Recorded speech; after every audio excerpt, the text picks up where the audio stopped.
I hate soccer.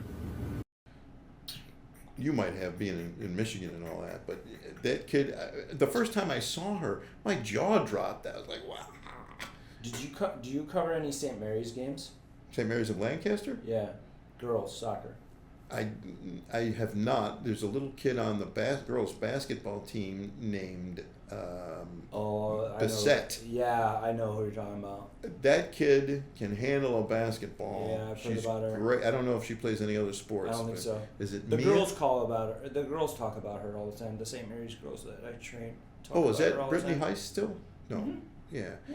Yeah. That. I mean, Jason. I saw this one game, and I'm like, you got to be kidding me. Just wait until next year. Soccer player? Mm-hmm. What's her name? Marley Skalski. I think that's how you say it. She's the St. Mary's of Lancaster. You've seen her? Oh yeah. Okay. Is she all soccer or is she basketball? All soccer all the time. She got a youth national team call up. Good for her. I think she's right there with Linda. Is she At the same age, I think she's right there. Tell me she's not a flash kid. Oh yeah, she is. Of course. Where else is she gonna play? I know. That's Platform. You have to play at the Flash. You have to. If you want big things as a soccer player and you're good enough, yeah.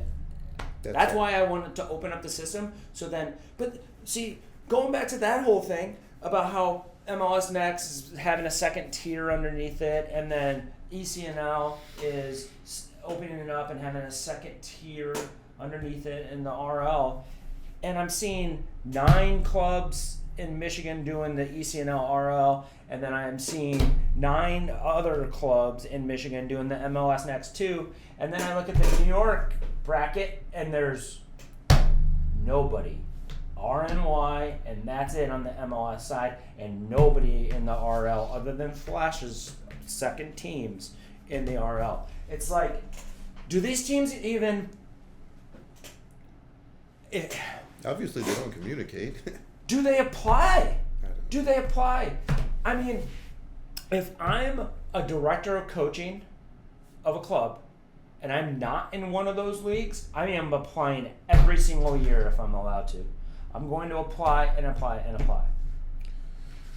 And if everybody's eligible for whatever you were talking about there, then do they still have to apply, or is everybody automatically granted entries? No. So what's happening on the ECNL side is they are allowing you to come in, but you have to be in the RL first, and you're on a probation, where they basically say, amongst your 5 teams, you better have this type of performances.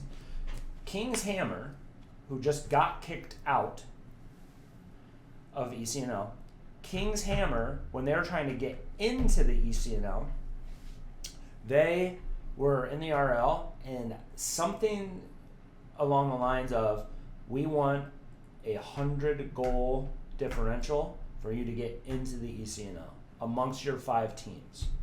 So we want each team to be a goal differential of plus 20.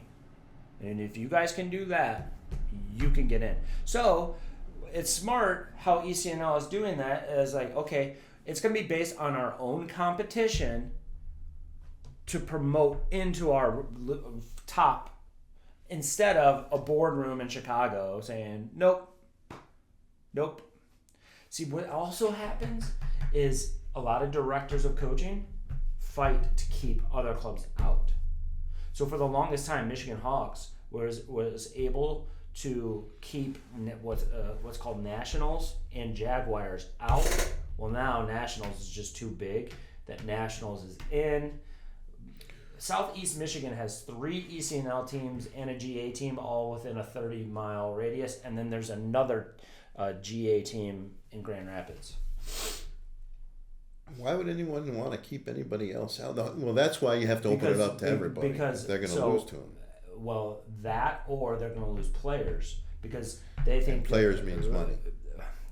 Yeah, at the end of the day. So in Michigan, is it Detroit has 6 clubs, Ann Arbor has 3, East Lansing has 3? How many are like Detroit's a huge city, right? Right. So how many clubs are there in the Detroit you could drive metro an hour area? And you're still in Metro Detroit. Yeah, I know it's big. Yeah, so not like here. Right. So Nationals. That's a Detroit club. Yeah. Nationals. Well, it was two separate clubs. They were called PSG, Premier Soccer Group, and Waza. Two big clubs, but they could never really compete with the Michigan Hawks and the Vardar because it was platform, right? They were in the ECNL and DA, those two clubs, and they could never get out. So they merged. Now they're on the business plan Flash is on their business plan where they're going around the entire state of Michigan and buying up all the small clubs that are financially unstable. They have 300 teams. Jesus. Yep. They have 3,500. They have over 3,500 players. No, not 300 teams. 700 teams. Sorry, 700 teams. Well, let me ask you this: is the Michigan model, should that be the national model, or are they just as bad as everybody else in terms of is it open like you would like to see it? No, it's still so closed. There's no real model to go on except a European country where everybody's eligible. Everybody's open, and there's tiers, and there's promotion and relegation based on performance on the field. And you know at a young age which tier you're in. So if they put you on one of the lowest tiers, you either quit or you work to become a better player. Or you adopt the can't beat them, join them mentality. Like, well, I'm always going to try out for that team that's in a higher tier, which is okay. There's nothing wrong with that. Which is fine, trying to go to a better team. Because 1 year you just might make it. 1 year, when you're 35, you might just quit your job and try to get a better job. Why are we attacking kids for doing the same thing? Yeah, it's a great question. It's the same with the transfer portal. It drives me nuts. Yeah. I don't know. Listen, Syracuse had a good quarterback last year thanks to the transfer portal. They won 11 games. I'll take that every year. What's his name? Kent McCord or Kent or Keith, I can never remember. Probably a second round pick, third round might pick. Be. Yeah. Might be. Colin Cowherd talks about him all the time. Might be. Great story. He was the guy that, what's his name? Howard replaced him at Ohio State. Yeah. Are you guys... Don't you love Ohio State? This Ryan Day wins every year and he loses to Michigan and they want to fire him because he can't beat Michigan. Exactly, and then they go and win the national title. Yeah. Oh my God! I have a text from my buddy who's diehard Ohio State fan. He's like, when they lost to Michigan, he's like, I want Day fired. And I'm like, seriously? Yeah, and I'm like, dude. And then they go and they had the easy path because they didn't reseed the playoffs. They need to fix that. You guys gonna sign James Cook or what? It doesn't look like it. Well, you guys just did what's his name? He's not going. He's not going anywhere. He's got another year left. He's got 1 stadium, year, so they can franchise him. Or do it next year. And he's very good, but $15 million for a running back. I don't care what Saquon did. He's not Saquon Barkley. No, there's only one Saquon. Mm-hmm. We'll see if the Eagles can do it again next year. I think they can. Well, they can. We'll see. I think we're exhausted. No, that's a big part of it. I think all those exhausted. extra playoff games. So in Mahomes' career, he has played. What is he? He's 17-3. Season. Yeah. He's 17-3 or 17-4 in the playoffs. So that's a whole extra season. That's a whole extra season and not that much more time. So those guys are tired. A coach was asked by a reporter, he goes, does going to the Super Bowl ever get old? And he goes, yes. They were exhausted. Well, think about it. 3 straight Super Bowls? Well, think about this. You're human, right? Yeah. Okay. So, what's a big part of your life, no matter what you do? Your emotions. Yeah. Think of how tough it is emotionally to play a sport like football, or any sport really at that level, right? Yeah. All those emotions, and you have to do it year after year, week after week. The highs are incredibly high. The lows, it's like a drug. The lows are incredibly low. I believe that. I'm sure that's a big part of it. Yeah. And everything went right for Philadelphia.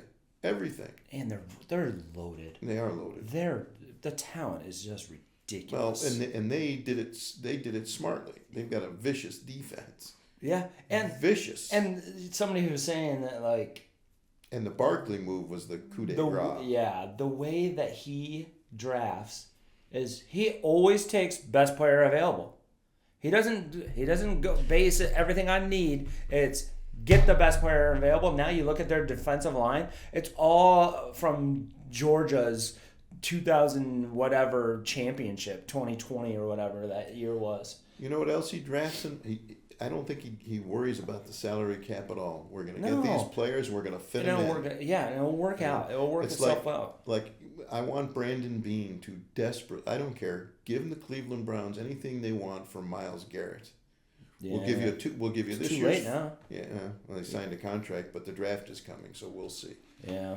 We'll give you our first rounder and our 2 second rounders, and we'll throw in next year's first rounder. Give you Myles Garrett.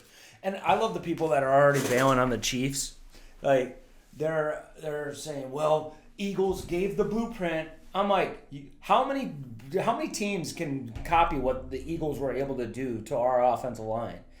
Nobody else can get there with 4, right? You have to blitz, and if you blitz Mahomes, he'll kill you. So, good luck. Good luck if you're doing anything, and that's what the Bills should be doing. That's what the Chargers, the Ravens. That's what every AFC contender should do. Is got to be able to get to Mahomes with 4. And that's why Myles Garrett made sense. Well, you guys got Joey Bosa. It's not none of this. I thought that was hilarious. None of this is rocket science. That's what always kills me. It's football. It's the same thing. Get to the quarterback and protect the quarterback. In Mahomes' case or Josh, you got to get them on the ground. Yeah. Because if you don't get them on the ground, they'll kill you. Look at Mahomes. If you don't get him on the ground, go back and look at all the games that he's won for them. Just by he was never on the ground. Yeah. You can't keep those guys. You got to get them on the ground. Same with what's his name, Hurst at Philadelphia. Get him on the ground. Yeah. You know, I mean, I'm kind of hoping Pittsburgh signs Russell Wilson. It's one less AFC team to worry about. Or don't sign him. Go ahead. Mason Rudolph is QB1 in Pittsburgh. No, Russell just went to the Giants. Not him. I meant to Aaron Rodgers. Yeah, that's gonna be hilarious. You know, I think it's gonna happen. So I think that the team that really scares me, the team the Chiefs really need to be concerned about eventually is the Chargers. Yeah. Because Harbaugh will get that. He'll teach them how to win. In 1 year, their defense turn it all around with the same guys. Personnel. And the only thing, I forgot which game I was watching, and I think football has evolved this way. I forgot who it was, watching a late season game, and maybe it was against Kansas City, and Harbaugh kicked the field goal. It was late in the game. I said, Jim. And he shouldn't have. No. He should have went for it. I said, Jim. That was Chargers. You got to go for it there. Yeah. It's like the Bills, that 4th and 2 against KC. Yeah. The fact that he had a touchdown run didn't matter. Right. The point was you had to try to win the game. Mahomes is on the other side, and you're only up 5. So you have to go. Yeah. Or up 2. Yeah. Up 2 at that time. I think that sport has now evolved to the point where the really good teams, they know at this point, and it's not always desperation time. Give the ball back. Yes. We're not talking fake punts with DeMar Hamlin. No. But we're talking. Go for it. Let's put it in our best player. There you go. Freakinoid, you know. And he is a freak, but he's a riot. He is. But you know, eventually you're going to see less punting and less field goals. Yep. Because 4th down, you got to. You know, it's like I always thought. Forever, half a yard on 4th down. If you can't make it, you don't deserve to win the game. Right. Look what Baltimore's Harbaugh did in that. Was it a playoff game? No, it was a game against the Chargers. 4th and a half a yard at his own 18 or 20 yard line. Yeah. And they're all excited. Well, of course he's got to go for it because he's getting the shit kicked out of him. If he goes here, the other team's not putting points on him. They're dominating, but they're not down 30. So go for it. I remember Belichick years ago. They were down, went for it in their own 20-yard line, failed. They scored to go up by more, but think about it this way. If I get stuffed at the 20, they're going to score pretty quickly because they only have to go 20 yards. If I punt and they can and they still score, they use up more clock. So I don't understand why everybody doesn't go for it more. Well, plus, here's the other thing. What'd you just tell your team? You just told them that you believed in them, that they can get this. Mm-hmm. And if they didn't get it, okay, the other team made a play. Now go back out there. Yeah. Coach believes in me. Yeah. There's so many things that I think have just changed all the time. Yeah. And that's a big one. So. Yeah. Well. So you think my kid's gonna be okay as a coach, huh? Yeah. All right. I do. It's time on task. It's like I remember starting out. I had no idea what I was doing. I felt like a imposter syndrome. Then what I would do, how I developed myself as a coach, I went to the best coach in our club and I would just go watch him train. I would just watch him. I didn't help. I didn't try to assist. I just watched him. And I watched how he interacted with the players and what the drills were doing. And then it was always the games that were like, I don't know what I'm doing, like why aren't these kids? And then he comes onto my sideline, and this is my very first tournament coaching, and he comes on my sideline and he started coaching and he was on top of the kids and he was like just telling them all to challenge, pressure, run, put pressure on the players. And just that one little flip opened my brain to be like, these kids are capable of being pushed more. And once I realized that, it's like, oh, okay, I think I got this. And then I just continued to watch him and learn from him. And then, to be honest with you, once I got a high-level coaching license, not like the state E or D or whatever, but once I went and got NSCA National and then my C license, once I got those, I was so much more confident.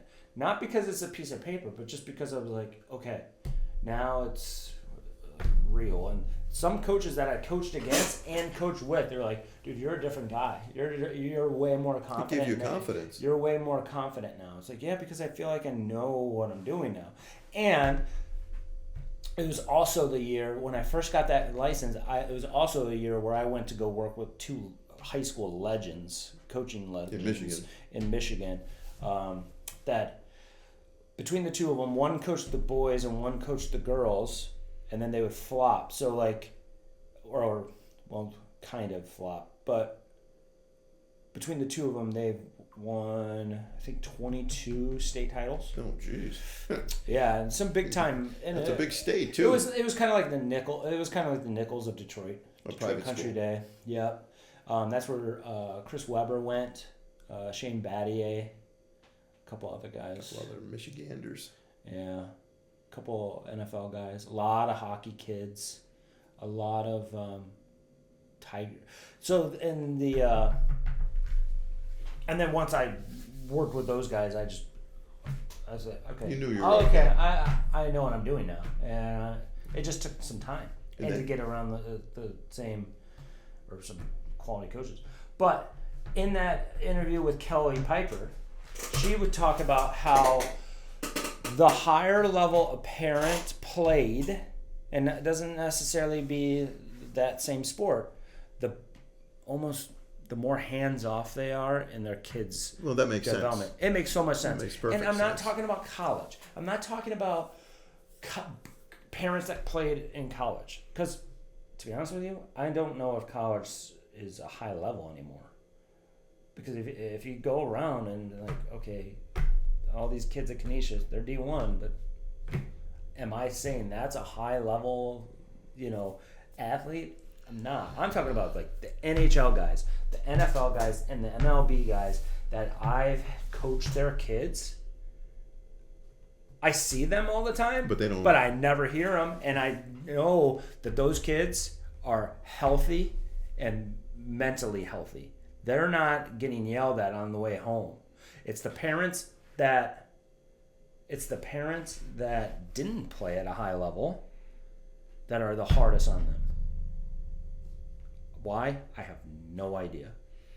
Why is that? Because they want their kid to be able to do something that they couldn't. It's the only thing I can think of. And it's the parents that are identified by my coach goes to here, my player or my kid goes to here, and I think that's I really think that is because back at Country Day we had all three of Pat Verbeek's daughters, and Pat Verbeek at that time he was just ending his career. And then he was getting in the front office with Steve Eiserman in Tampa. And I had all three of his daughters, and they were unbelievable, and he was unbelievable, and the wife was unbelievable, and it was like, why don't more parents see his example? Maybe... Because most people don't play in the NHL. And then Gianna Tuzzolino, whose dad's Tony Tuzzolino. That's a kid from Will East. Yeah. Played in the NHL, you know, and she's at Kentucky, and great. How's she doing there? Pretty good. She was in here last week because of spring break. This episode is brought to you by PlayMaker Training Camp. This summer, we are hosting 2 separate camps in 2 different locations. One in Akron, New York, from July 14th to the 17th. And another in Williamsville, New York, July 28th to the 31st. Camp staff are former PlayMaker Training athletes that are currently playing in Division I, Division II, Division III, or former pros. We also have group rates for groups of more than 10 players. We have sibling rates if you have a brother or a sister that would like to join. We also have discounts for choosing to go to both camps. You can register now at playmakertraining.com/summercamps. Doing good, but she's in that situation kind of with Peyton. I think she's safe. She's going to have a roster spot next year. But the coach has chosen, basically they pull aside 10 or 11 players and they say, okay, you can go into the transfer portal or you can stay and fight for your spot in the spring. So now these kids are like... They don't know what the hell to do. Right, because the coach at Kentucky said, we're not cutting anybody yet. We're not cutting down to 28 until after the spring season. And it's like, okay, well, if you don't cut me now and you cut me in May... I'm screwed because every other school is going to be a full roster already. Who came up with this 28-player limit? And Congress. Didn't Congress do it? Oh, they did? I don't... Why would they give a shit? They had to... I think Congress voted on it. I think it was a Congress vote. Wasn't it? Because it's... What is it? 105 now for football, 28 for soccer, and it's every sport. I didn't know that. Yeah, it's every sport. Why should Congress care? I have no idea. I think it has something to do with Title IX. I don't know. Don't quote me on that. But I know that they voted for it, and there's a lawsuit and stuff. That's why. That's why Congress had to vote for it, because it was somebody sued NCAA or something like that. I have no idea. I don't know the whole thing. I want to get a college coach in here that actually knows about it, but I can't get anybody on because... Are they willing to talk about it? I don't know. Maybe not. I have no idea. Makes no sense. I think it's going to eventually. It's going to help a lot because then we don't have Mercyhursts having 45 girls on. It's so stupid. But it's going to trickle down, and eventually, kids are going to be self-aware of like, you know what? It's going to make D2 better. It's because some of the kids that are those fringe D1 athletes are going to go to D2, but I can also see it going somewhere else where less kids are going to play D2 and D3. Yeah, that's really unfortunate. I think some people are going to be like, because the D1 mentality or D1 or bust mentality is still a real thing. It's still alive and well. How much different is the NAIA from any of the other stuff? On the men's side, if I was not playing D1, I'd go NAIA. Really? Yeah, some of those schools are ridiculous. Like Lindsey Wilson.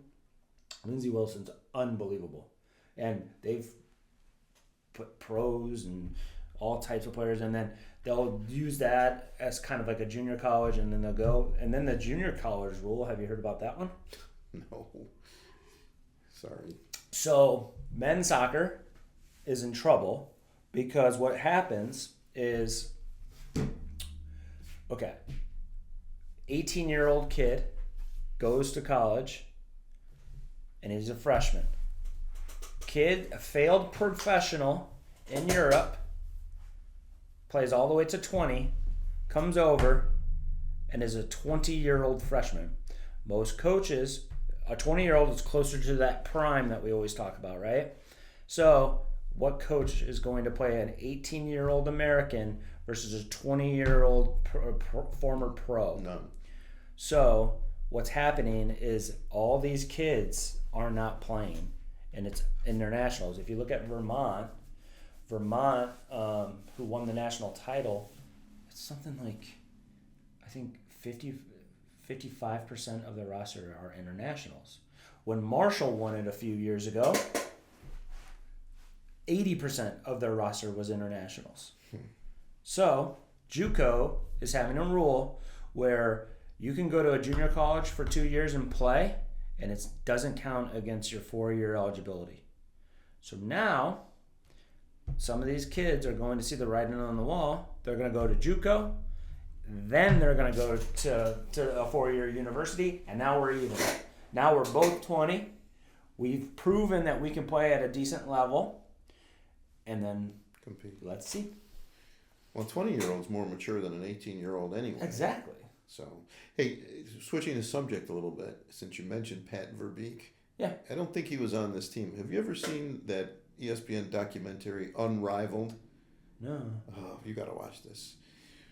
It details the story of the Red Wings Avalanche rivalry. Oh, God.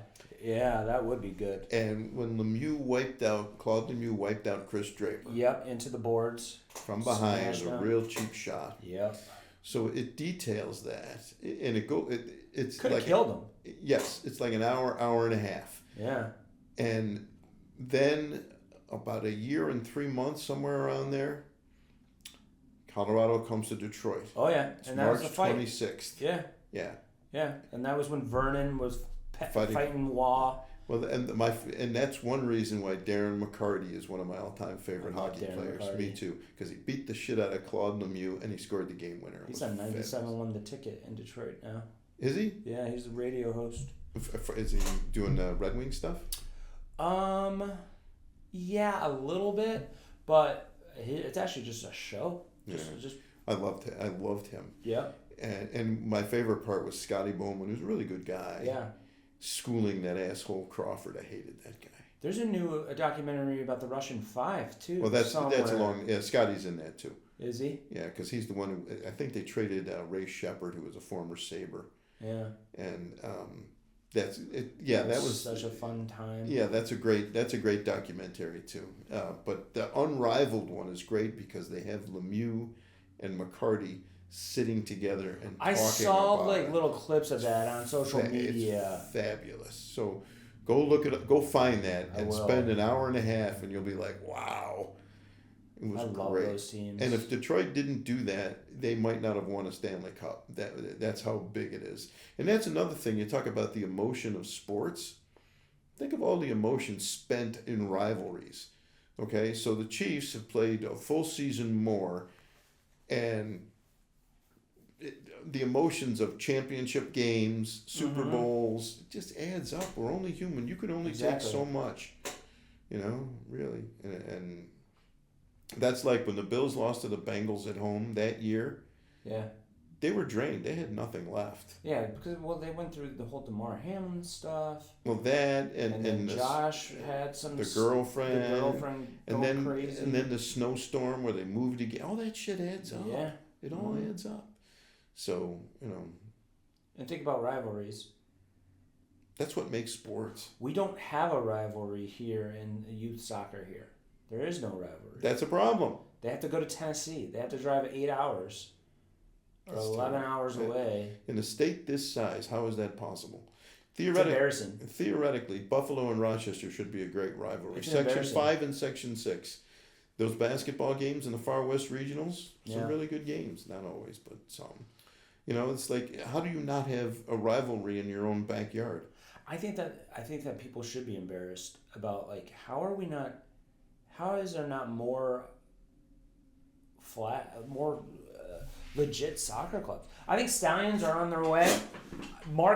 Has Jamie talked to you about this Mark Spicone guy who used to be at RNY and now he's here in Stallions and he's coaching the men's MPSL summer team. It's kind of like an FC Buffalo. And he is on board with me of saying, you need to get into one of these platforms. You need to get into the Girls Academy or into the ECNL or ECNL RL, and you have to provide that platform because otherwise right now, if you're not on the ECNL team, ECNL RL is the B team is the best choice right now. No, she hasn't mentioned him at all, so... Yeah, so everybody keeps on talking to me about him. Rudy talked to me about him, and then Dan was like, you need to get him in here. You need to talk to him. So... Have you had Rudy on? Where's Rudy on all this stuff? Is he with you, or is he resistant, or... We didn't really talk about that topic of the platform. It was more just a coaching conversation about like how you work with kids, their methodologies of their curriculum and stuff like that he sets for the whole club. We didn't really talk about platforms and stuff like that. But I've known Rudy a while. He was coaching when Jamie was little. Yeah. At Empire. Seems like a likable guy. Yeah. I like Rudy. I don't everybody dislike speaks, him. Yeah. Danny I really like because he was an assistant at Damon when Jamie was there. Yep, he's still there. And I really like him a lot. He's a really good guy. Yeah. And Jamie doesn't... Sometimes she'll say stuff, sometimes the only thing she's really brought up is how she gets pissed off at these parents. You know, so that's why I said I don't know how she feels about coaching. I think she likes it. Does she want to make it her life's work? I don't. Right. Yeah. I don't know. Right. I don't know.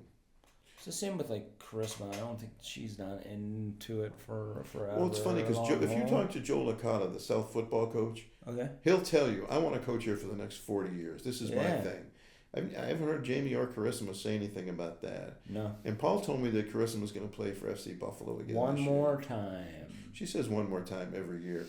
She had a little knee scare recently. Oh, that's not good. But I guess she's good. Well, because last year she had that hamstring injury. Yeah. That's, so. Yeah, I think she realizes that she's not capable of doing some of the things that she used to be able to do.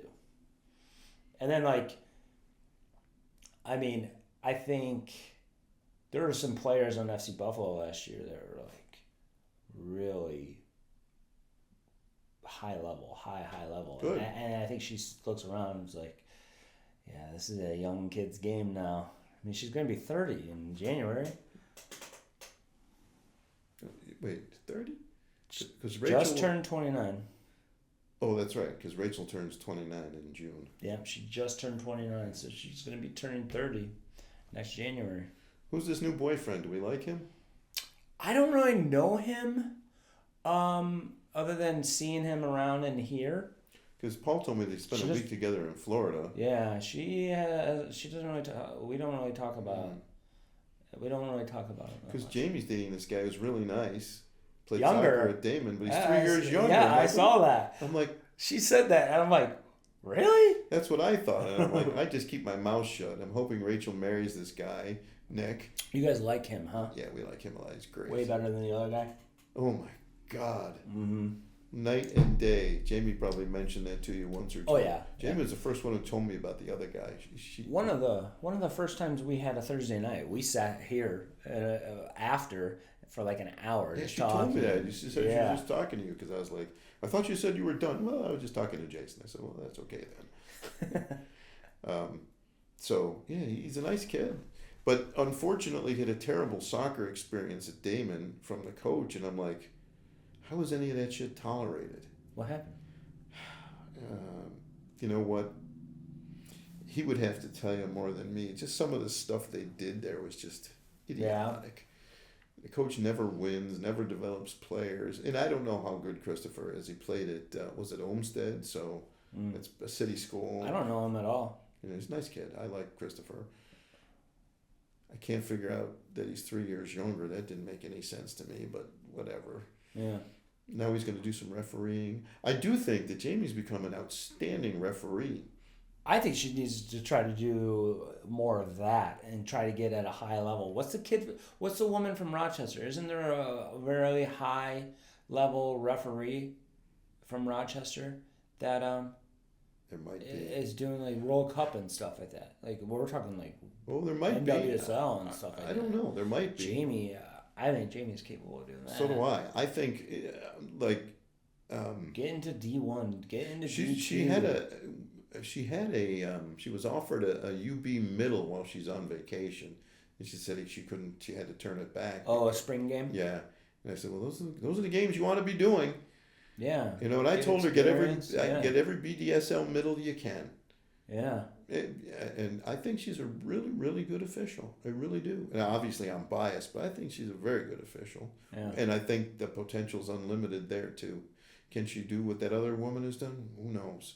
But if you'll never know if you don't put yourself out there. Yeah. And you know, she's begun to turn down some of the real games that there's the lesser games, and I'm like, good, you don't need to do them. Yeah, have a standard. You need to do all the high level ones you can get. Yeah, do high level. The higher the level, little Amherst league games. I don't know about that. We went to Colgate last year because she was on the line. It was an all women's crew. They all had their headsets on, and I'm sitting there and because a college game. Yeah. Oh, okay. She was on the crew there, so Susan and I drove her to Colgate. And what was cool, the stadiums are there was a football game over here, which I could see some plays. And, this is pretty cool. And the girls' soccer game, and of course, I'm such a dad, I was thinking, Jamie could have played in this league. It really pissed me off. Isn't that terrible? Mm-hmm. And it was Colgate and Cornell. Oh, okay. And it was a good game. Yeah, we have 2 players at Cornell. Wait, was it Cornell? Colgate? I don't know. I think it was Cornell. Yeah. But it was a good game, and she did a great job. And the one thing I did notice is there was no hesitation among any of those officials. Whenever any one of them made a call, they made the call, and that was it. Yeah. It was her and the other lines person. Confidence. And the referee. Yeah. That's it. Just make the call and live with it, right? I mean, that's what good officials do. Yeah. So, I think she can be. I think she's very good, and I think she can be outstanding. So. Financially, I think she should do some high school games, but she has shown no interest in taking whatever test there, and nobody's offered any high school games. Can she do that if she's coaching? That's what I'm wondering is if she was smart, she would turn down any Damon games that were offered because it's a bad appearance. And that was my question about high school too. Because I remember years ago when I was at Channel 2, UB basketball had a game at Kent State. Mm-hmm. 2 of the officials were from Kent State. And I went on the air and I blasted the MAC for allowing that to happen. That shouldn't happen. I said, how do you allow that to happen? These are, and I'm not questioning the officials' integrity, but I will tell you is human nature tells you that if you went to school A and they're playing school B and it's a close call, human nature says the school you went to is getting a break on that call just because it's your school. That's human nature. That was my thought. But so I don't know the answer to your question, but she's doing really well as an official from what I can see. All the feedback she gets from these other officials is great. They love her. So there's another girl who's Paula Jones. She's a really good official too. I've seen her do high school games. I've been impressed with her. So, and I do hope Jamie does pursue that and gets those Division I games. The money's good, and my question to you is. Does she still see the game, and why is it important that she see the game as a coach and not as a player or as an official? Because I'm thinking she's got a pretty good view from all 3 areas now. Yeah. So isn't that what's really important? Yeah. I mean, I've never really thought about that because I've never been an official. I just know how I like my officials to be treated and stuff. Like, I never understood yelling at a referee. I never understood it because they're not going to be like, oh, you know what? You're right. I'm going to change the call. Like, I saw it as a waste of time. The only time I would get onto an official is if I thought that a player health was in danger. If somebody was going into reckless challenges and stuff like that over and over and over again. Other than that, and then I would always, if a kid got a yellow card, I want to know. I would always ask the referee. I want an explanation for it. That's fair. And especially if it was language, I'm like, what did he say? What did he say? And then I used to have a rule that if you got a yellow card for language to a referee, I treated it like a red card, and you're done. Really? Good for you. Yeah. Well, obviously you have standards.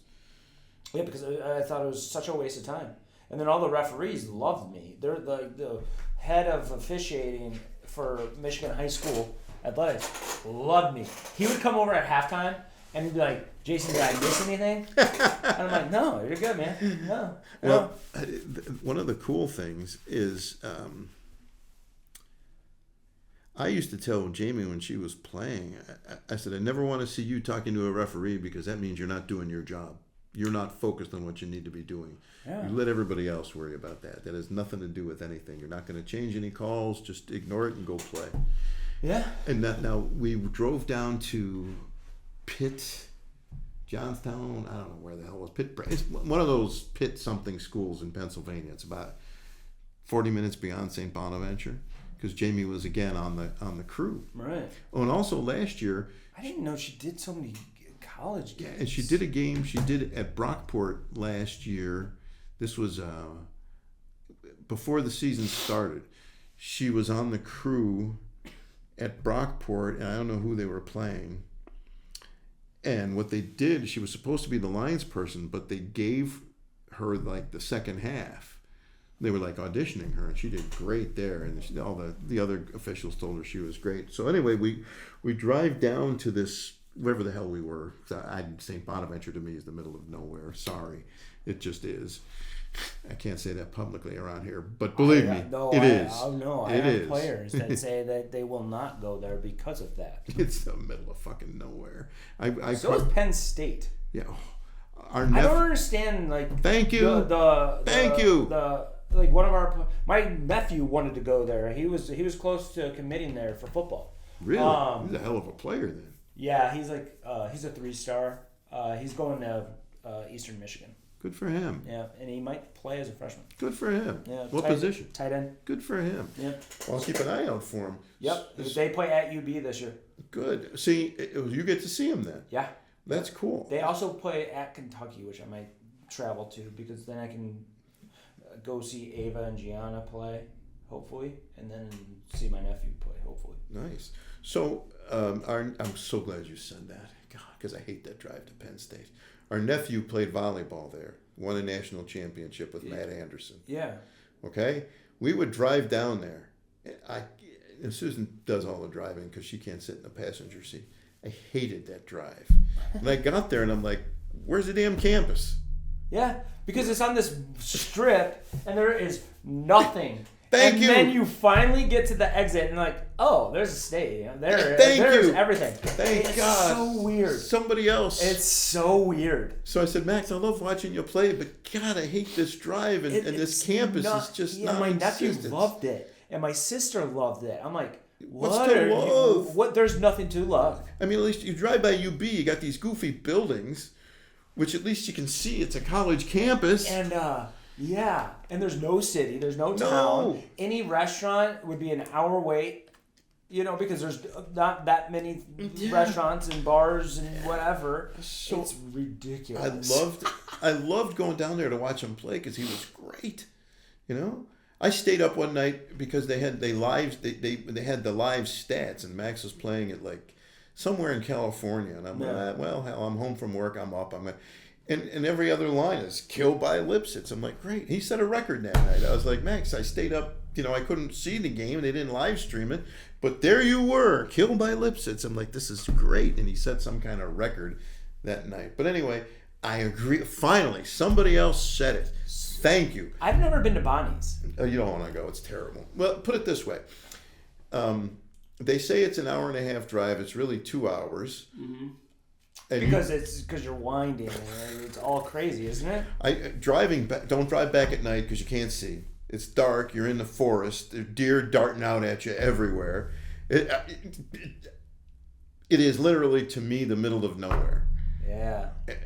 So I don't know how Mark Schmidt gets anyone to come play basketball there. That's another school that, like, I don't know how he does soccer coaches kind of like just, it's a stepping stone. Look at Donnie George. He used to be at Stallions at Empire. He used to assist at Niagara. Where's he now?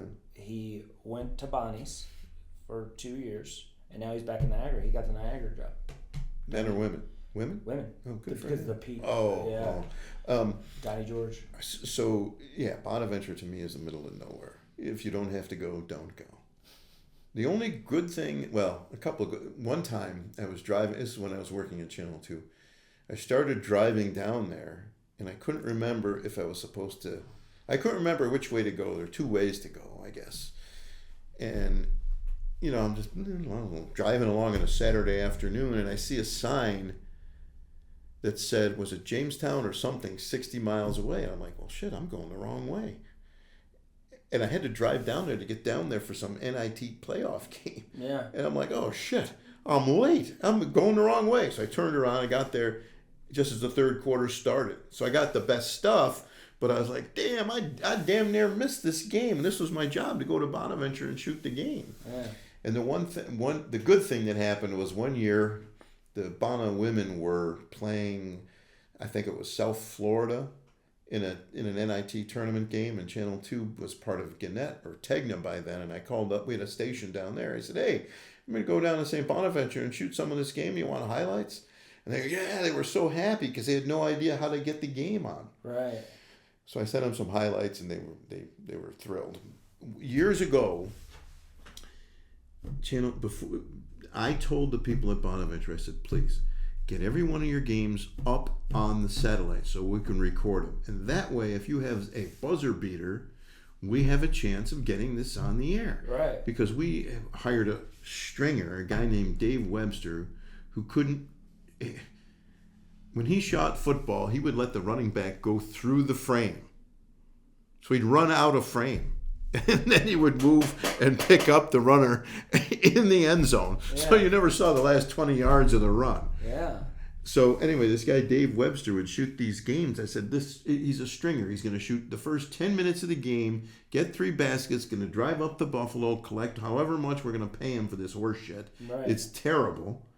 So please, put your games up on the satellite. And they never paid attention to me. But then, the whole college basketball boomed and every game's televised. Right. But really, it's like, oh my goodness.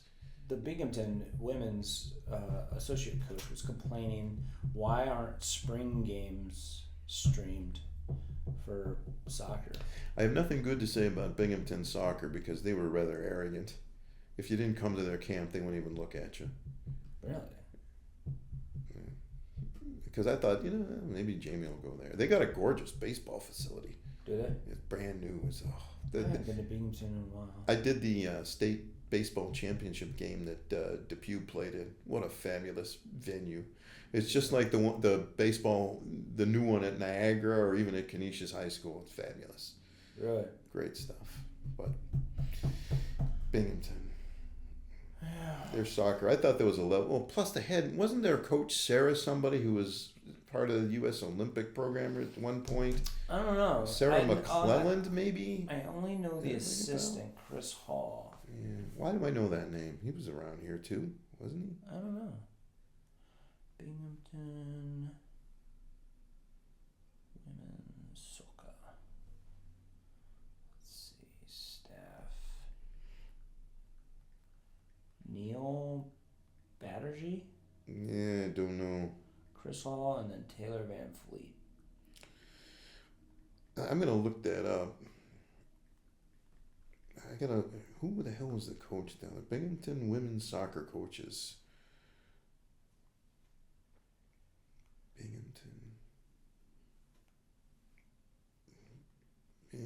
Binghamton, SUNY women's. Oh, that was stupid. I hate when I do this. I don't type in what I want to type in, or it automatically goes to something else. Let's try this again. History, that'll do it that way. History of SUNY Binghamton women's soccer coaches. Soccer coaches list. History. Let's see if that. Nick Mendola just texted me. Who did? Nick? Yeah. What's going on with him? He goes, "Hola, let me know if you would have any interest in an FC Buffalo guest on your show. Would love to have us repped." And I was supposed to have Greg on. I was supposed to have Greg, the new women's assistant, or women's head coach, on last week, but then he had to go out of town. So we're going to reschedule it. But absolutely. I just asked Nick if he would come on. Yeah, why not? Yeah. I need to run home in a minute. So. Well. So what I think I'm going to do, I don't think I'm going to post the whole thing. Oh, we were still clips. We were recording the whole time. Oh, I didn't know that. Yeah. Oh. So what I'm going to do is just clip up some really good parts and just post them here and there of like the little. Yeah, post whatever you want. Yeah. I didn't say anything that could get me into trouble. I don't think. Yeah. Let me just. I'm trying to. Who the hell was? Except the Binghamton hate. Oh. Yeah, whatever. Too bad. Oh. I said nice things about their baseball stadium. That's true.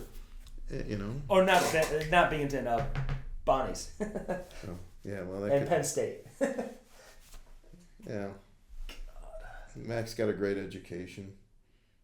That's the other thing. A lot of kids, I think, they forget you're there for an education. That's another thing that's like getting lost in all this too, especially with like. Who was it? Somebody was. Maybe Jason Whitlock said something about it. It's like, these guys are making millions of dollars in college. They can afford somebody to do their homework. And I thought about that. I'm like, he's absolutely right. And you'll never know they didn't do the work themselves. Coach K has a podcast, and Jay Billick is on, and he said that all these players should sign contracts. And make it a 3-year contract, and then with a buyout. So instead of the transfer portal just being a free-for-all, it's like, okay, 3 years with an option for a 4th, and there's stipulations like you got to go to class and you got to do this and you got to be eligible and then there's a buyout where either you have to pay it or the new school has to pay it. And I thought... That makes sense. That makes so much sense. How come that hasn't gotten any traction? I don't know. I just saw it on SiriusXM Sports TikTok account or Instagram account. Well, here's another question, though. It's brilliant. I think so. Well, then... What about, like, coaches? They can just up and leave anytime they want. They sign a contract, they can just up and leave. Yeah. So why is that allowed? Right, and they probably have... And they're making millions. I'm sure they have buyouts and stuff, too. They must, right? Well, some, depending on the level. Like, not the guy at the Mercyhurst that's now at Youngstown State, I doubt. Or Donnie George at don't put that thing on there that Meredith regressed, because... don't worry, I'll cut it. Scott will kill me. And I like Don't worry Scott. about it. What else? No. Geez, we didn't even talk Bills, Chiefs. I didn't even mention that I was so happy that last year you were following the Royals and the Tigers. Oh my God, that was so much fun. I was so happy that you had They're actually not done doing good it. yet. They're not doing good yet right now. I know. Well, look who the Tigers opened up against. In LA, yeah, that's true. What are we, 0-3? 0-4, I think they swept the series. But they've got all-stars at every position, for God's ridiculous. sakes. It is ridiculous. It's terrible. It's the Yankees and Dodgers, basically. Well, that's what they want, and it's terrible. I mean, I desperately want to see Cleveland win one. Just before I go. I'm going to be 70 in June, 70. Happy birthday. Thank you. When's your birthday? December 27th. Oh, you're 5 days after my wife. Oh, okay. Yeah. Where are they in Florida? Port of Orlando. Okay. Cape Canaveral. Whatever Are they going to the parks or anything? Well, actually, they're getting on a ship. They're getting on. They're going on a cruise? Yeah, Royal Caribbean Voyager. And they'll be back. So I'm all by myself this week. Oh, that's a nester. So this was the timing of this was perfect. I was like, yeah, this is great. Yeah. So, like yesterday, I drove them to the airport at 3:00 in the morning. Went home, went back to bed, got up, got a workout in. I forgot what the hell else I did. I watched the basketball. I watched the Sabres. Read my book. Sabres lost. No, yesterday they won. They did? They lost Saturday in Philly. They were terrible. But Rachel and Jamie got this Kindle for me for Hanukkah, and I've read about book number 15. I love to read. Already? Yeah, I mean, I'm just going through. These books are great. That's pretty good. What are you reading? You had to ask. They're all like about FBI. You think Criminal Minds and stories like it. Yeah. And the True writers. Stories? Or I think they're just really good authors. Okay. I think one of the authors' names is Leslie Wolf. It's about an FBI agent named Winter Black. Okay. This guy just slaughtered her family when she was like 13, and they solved the mystery. They finally caught this guy. Now she thought her brother was dead, and she's trying to find him. They think he's alive. Mm-hmm.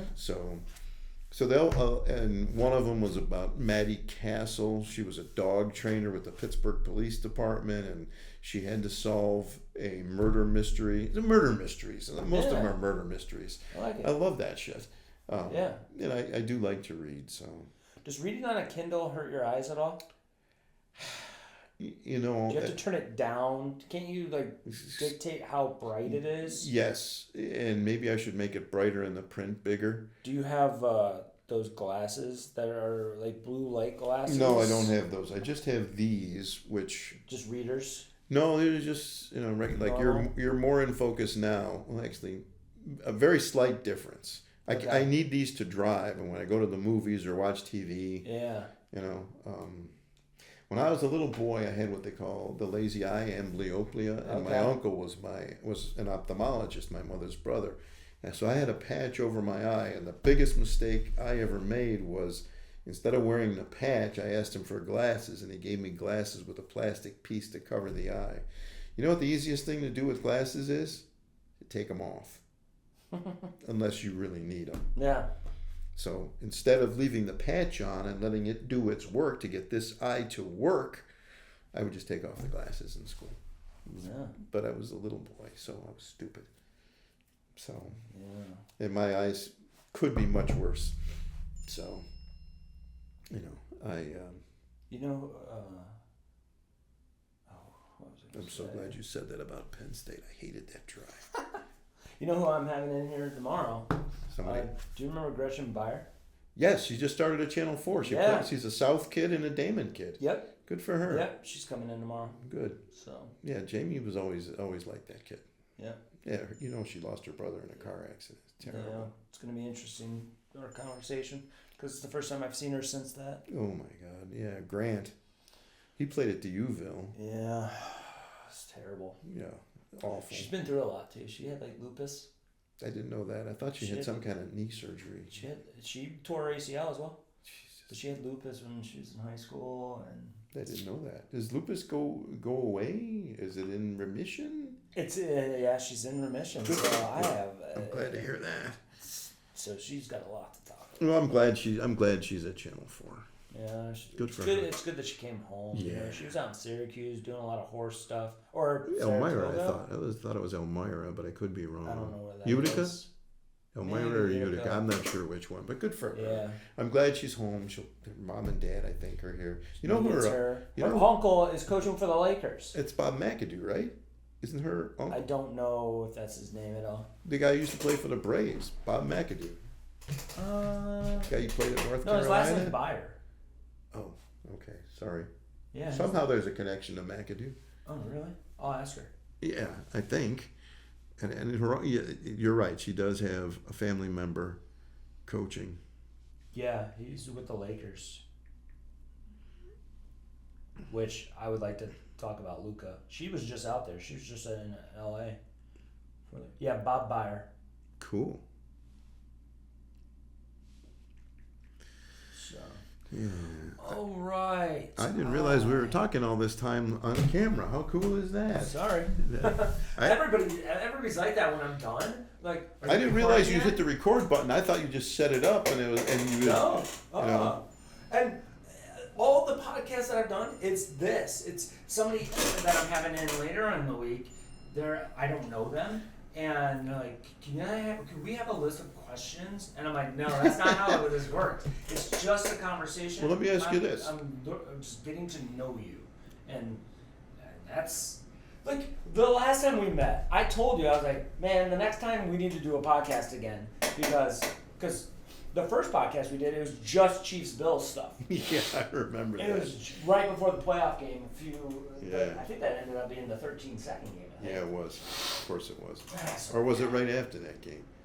Either way. Yeah. But now I forgot what I was going to ask you. You're going to ask me about something about the podcast, probably. Did you go? This is two questions because obviously you were a coach and still are a coach, but obviously you have some business acumen. Did you get your degree in business? What's your degree in? I don't have a degree. You never finished college? I did not finish. I was going to go into I was in secondary education. So I wanted to teach and coach. So where did you get your business acumen for? And my other question is, did you ever try to monetize these podcasts? I'm working on that. Okay. With the monetization. Right now, I'm kind of just selling my own products through them. Like I had that ebook on on college soccer that I have. I'm working on some other stuff that I'm writing. So are you going to continue with your Orchard Park location? No. So that was an idea that you tried and it didn't work the way you wanted. It's not worth it. It didn't grow as much, or it didn't have as much interest. Even though I do have interest out there, it's just the timing of it and the availability of the the facility out there. And the flip side of it is, if people really want to do it, they'll make the drive. Yeah. Honestly, it's not that far. I know. Right? So it's a half an hour. Yeah. Right. Exactly. So. Yeah. My business acumen. Because obviously you figured out how to get a facility, how to create a business, and how to do whatever hoops New York State makes you jump through. Yeah. And obviously you're doing well, which is good. I'm happy. But I'm curious as to where did it all come from? It's really just watching how clubs were run with some of my mentors and stuff, and being high up in clubs where I had to deal with just, curriculums and dealing some in the financial stuff, but really just like the setup of the club. But you figured out like how to buy or lease a building and make sure that everything was on the up. All on the fly. Good for you. And I designed this myself, but this building was built in 1975 and was in bad shape. So the owners had to put $100,000 of their own capital just to get it up to code for whichever tenant they selected. And they selected me because what I did was I sold them on it by basically I have kept and saved videos and pictures of facilities around the country, and I would like that. Oh, I like that. I like the walls. I want to be able to play. So you had a plan, in other words, which made you attractive to. So I them. made this video because I love video editing and stuff like this. So I made a video and presented them. I'm like, this is my vision. This is what I want to do. And they were like, I love this. And then they made it happen because they had to put all the money in. And then we split the cost of some of the stuff. Like I paid for the turf, the netting, and the fencing, and then they basically did every single thing else. So there's a field outside. A small field? No, there's nothing outside. Everything's inside, right? We've talked about adding on. They're actually going to expand back there. They're thinking about doing another one of these and putting it back there because the land goes all the way back into the neighborhood. Another turf field like yours here? Thinking about it, yeah. Or like another one of these buildings. I think it's a way for them to just grow their income. What impact would it have on you? None. Yeah. But my lease is up in February. I don't know if you know or Jamie told you that we reworked how this is. This is not this isn't only my space now. She mentioned something about that. There's another trainer that comes in, and we split it 50-50. And it's lowered my expenses. Oh, well, that's good. Who's this other trainer? His name's Johan Andrade. He coaches at Clarence, and he also coaches at Buff State on the men's side. He's a volunteer assistant at Buff State. He's been around. He's always rented from me, like on Saturdays, and then he's close with the owners of the building. Oh. And we just came in and said, okay, this is gonna be. I love this setup personally. Great. You share clients? Sometimes, like we coach some of the same kids, but for the most part, he's got his clientele and I got my clientele. There's enough kids to go around. And then sometimes if she did mention something about if kids can't get into me and he has an availability or vice versa, then you're a kid. Go do work on your game. His logo is on the far wall in the turf area, and I'm pretty happy. I'll be honest with you. It's 2025. If I re-up and extend the lease for another 5 years, I think in that time, what are we talking, 2030, 2031? I think I'll be done. Done? Yeah. Done coaching? Or you'll have enough to retire comfortably? I want to focus on this. The podcasts, okay. I'm going to focus on this. You won't believe the response you get? It's unbelievable. I've been following this guy, a big time coach, for a while, and I've been a fan of his. I was texting him last night. Great, because you do the podcast? Yeah, and I've reached out to him. He has the world's largest goalkeeper training camp in Wisconsin. He has 2 camps over 2 weeks. He has 1,000 kids. Wow. What's this guy's name? Stan Anderson. Okay, because I follow a lot of I follow a lot of the coaches that shutout. I like that name for a goalkeeper. Yeah. I follow a lot of the coaches on X, Twitter, whatever you want to call it, because I've seen you follow them, and every once in a while I'll reply to one of them. So Camp Shutout. I love that name, Camp Shutout. He also does road shows. So I think I would always do the summer camp, and I kind of want to pick off of his business model, where he coaches at a club and stuff, but his camp brings in nearly $1 million. That sounds like a great idea to me. It's $1,000 a kid, right? And then $1,000, or not $1 million. It was something like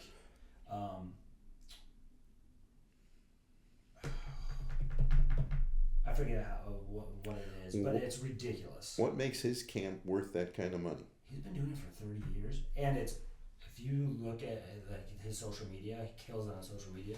It is a blast. There you go. Party, and it's insane. Just like they have slip and slides at night. They have this keeper war tournament that goes on through that the entire time. It's an overnight camp. He rents out an entire hotel, and then everything is catered. The kids can get pizza delivered to their room at night, and it's just unbelievable. And it's always booked. He opens up registration the day after the last camp, and it's always booked. It's great. Insane. So he does these road shows where he drives around, and he's like in the Midwest. I think he's in Indiana this weekend, just doing a 2-day thing. In June, he's going to be in Grand Rapids, Michigan. and I'm going to be in Grand Rapids, or I'm going to be in Michigan at that time too. So I'm like, dude, I want you on the podcast. And I was going to say you should do a podcast with that. Yep. And that's what Richard Jefferson. You remember the basketball player? No. He's on ESPN right now. He has he's kind of like a just a commentator and stuff. He commented on one of my posts yesterday. That's great. It's insane. So once I learn, now I gotta learn how to monetize it. I want to do some coaching, education stuff where I can. Akron Soccer Club has asked me to do a coaching clinic for them. Great. And I want to record it all. Yeah. And then sell it online. Do you know who Fred Duncan is? That name sounds familiar. Fred Duncan. Is the director of the Akron? He's a sports performance guy in Clarence. Actually, Marissa Brazan works for him. And we share a lot of athletes. And he has amassed an insane social media following. He has over 100,000 followers on Instagram. Wow.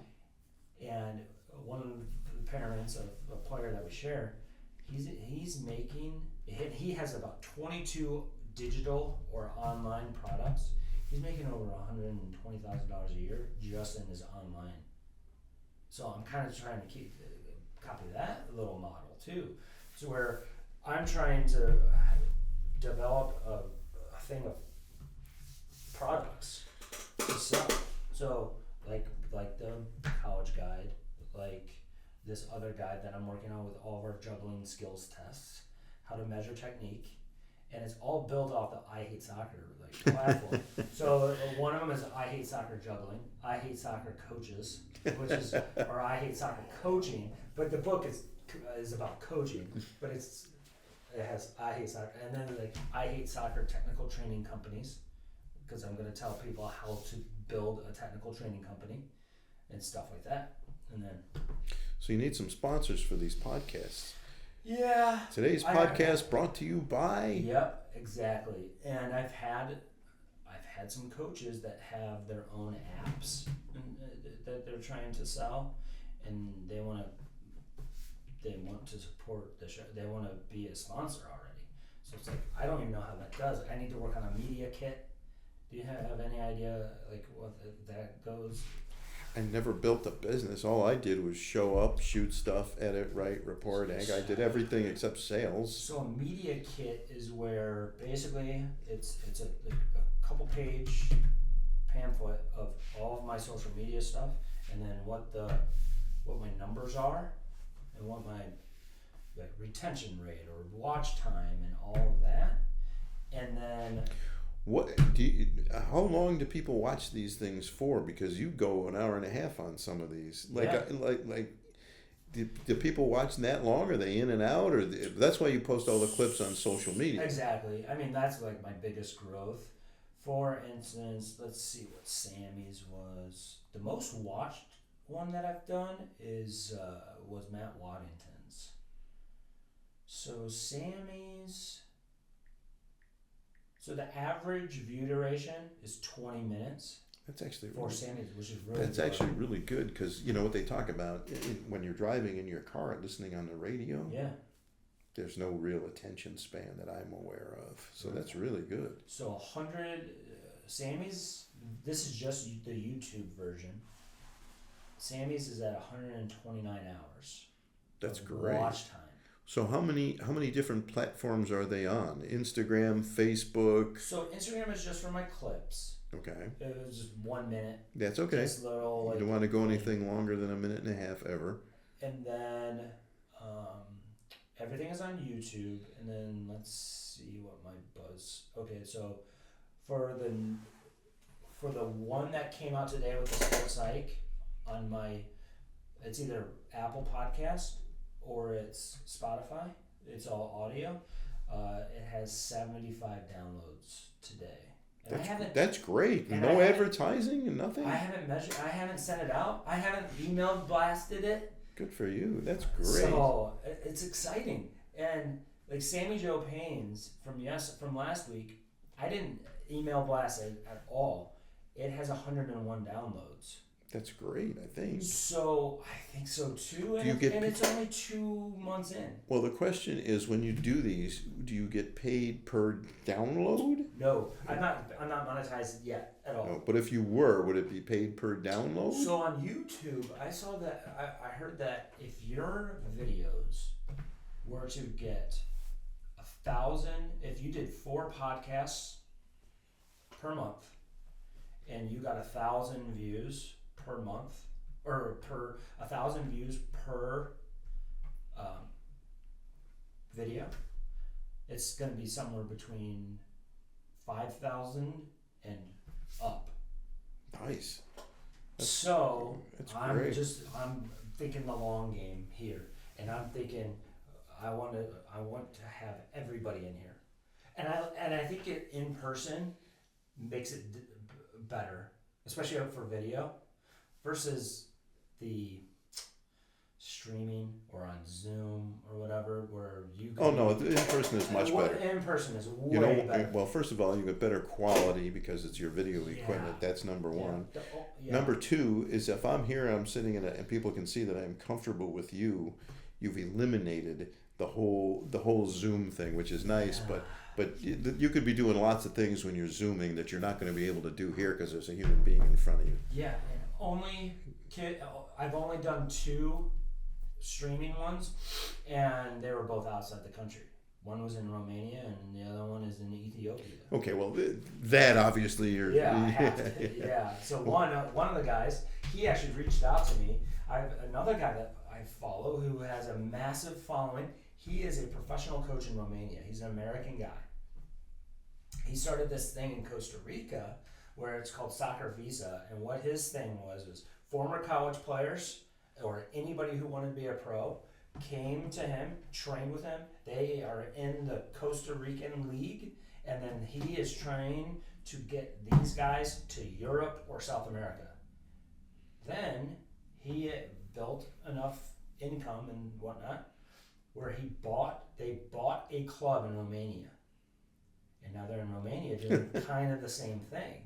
And they're trying to sell players and compete and everything. And he commented on my post. He's like, when am I going to be on this podcast? I'm like, I didn't even know I was on his radar. That's awesome. Right? So that is, and then the other, and he's in Romania. And then the other one was Jose Elena, who we were at Flash at the same time. He leaves. He coached in New York for a while, but then he went to Arsenal Women. Wow, Arsenal Women? Yeah, he was the assistant for Arsenal Women. And now he's in Ethiopia coaching, but he's also teaching English as a second language. He's from Spain, but he lives in Ethiopia, and he's starting his own mentoring company. And he was like, hey, I'd like to get onto your podcast and plug this. And I'm like, and then Nick Magnola, and then like all these people, and I'm honored. As long as I stay consistent and stay like, but a lot of businesses have contacted me and like, hey, we would like to collab with you. And entry level of collaborating with me, you got to come on my podcast. So this company called Stretched Out in Kenmore, they're coming in here on Thursday, and we're going to be talking about rest and recovery and stretching. And is that yoga. a fitness? Yeah, and it's like, okay, that's what we're going to talk about. It's great. You know, it's funny you talk about by 2030 you'll be done coaching. I'm just hoping I'm alive, because I'm hitting 70 and I'm well, the girls get mad at me and so does Susan, but I'm like, the truth is there's a lot more behind me than there is ahead of me. Yeah, but you're busy. And you stay passionate about sports, and you're still doing your play-by-play and stuff. Do you know how important that is to me? Exactly. I all my life I wanted to be a play-by-play guy. In my late 60s, I get a chance to do it. It's high school. It's great. Who cares? And what I'm hoping is that some kid hears something I said, and they take it with them for however long. Exactly. That's what I hope for. Exactly. So, yeah. I hope everything stays okay. So, how was your dentist appointment? Everything good? Yeah. It's a teeth cleaning, and She always says, "Have you been flossing?" I'm like, "Well, I can't lie to you because you can tell. No, I haven't been." And it's funny because everybody... You can't lie to a dentist. No. All my girls, Susan and Rachel and Jamie, they're both great. They're all great flossers. And I'm like, all right, I'm the black sheep again. That's all I do. That's what I do the most of. I floss more than anything else. Yeah. And my sister used to work in a dentist's office. And he said that like you can have relatively healthy teeth as long as you floss. Okay.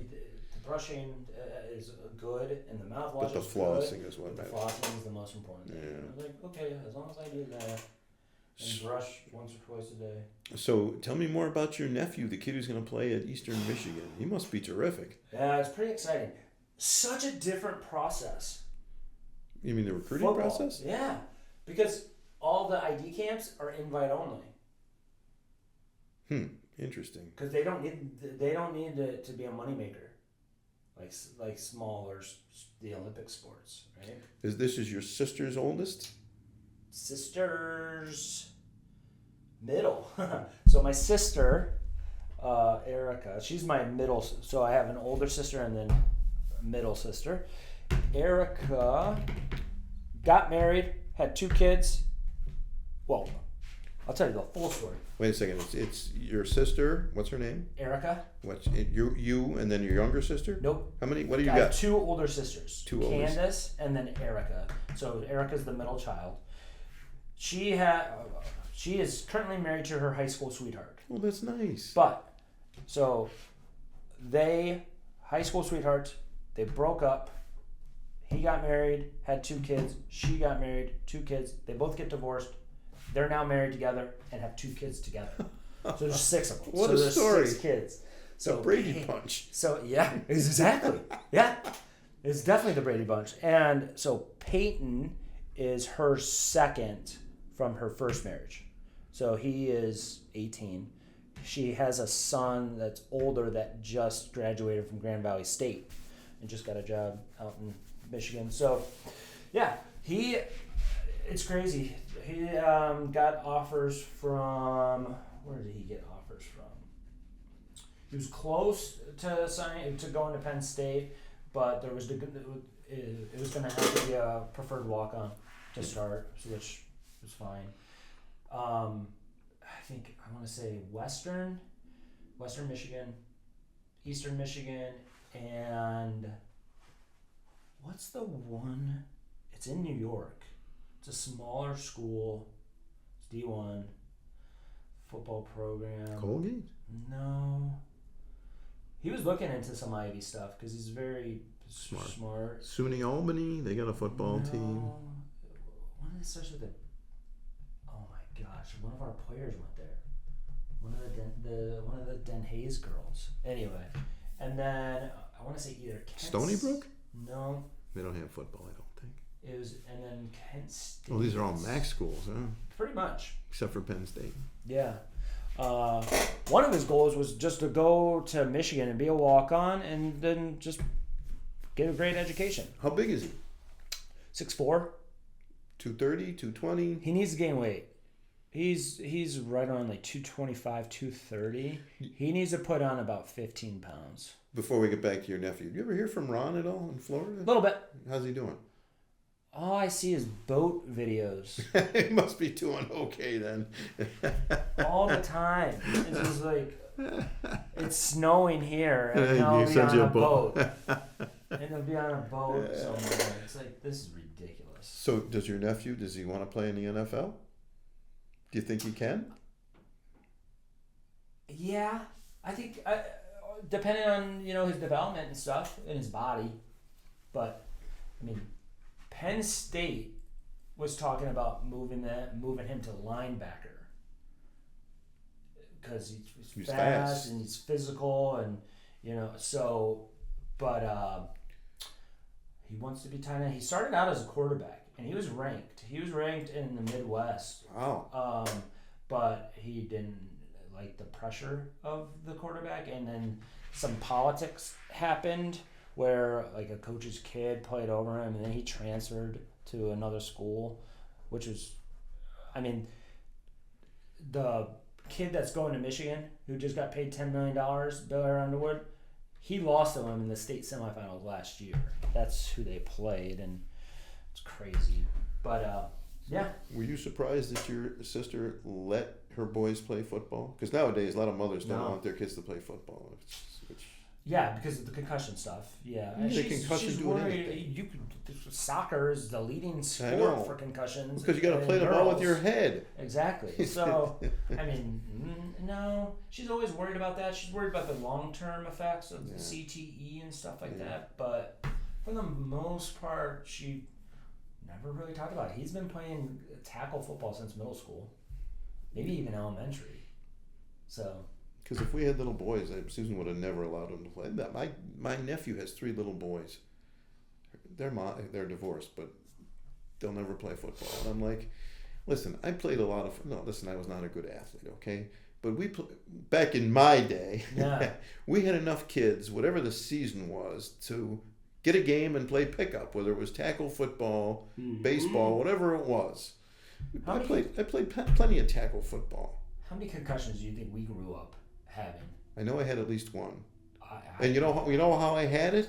I was in the 8th grade at Monroe High School, and I was doing gymnastics, and I fell off the damn bars. I'm like, oh, where am I? Yeah. Well, other than that, I have no idea. Exactly, because how many times you're playing in the backyard, and you're smacked in the head, bell rung, and you're like, oh, and I don't know. But I will say, I've had more players' careers end because of concussions than any other injury. Yeah, I believe that. It's terrible. It sucks. It's terrible. You wonder how many, like Max, our nephew, played volleyball at Penn State. Yeah. He's friends with a guy named Peter Bittner, who played high school football at Will North, and he played at UB. Mm-hmm.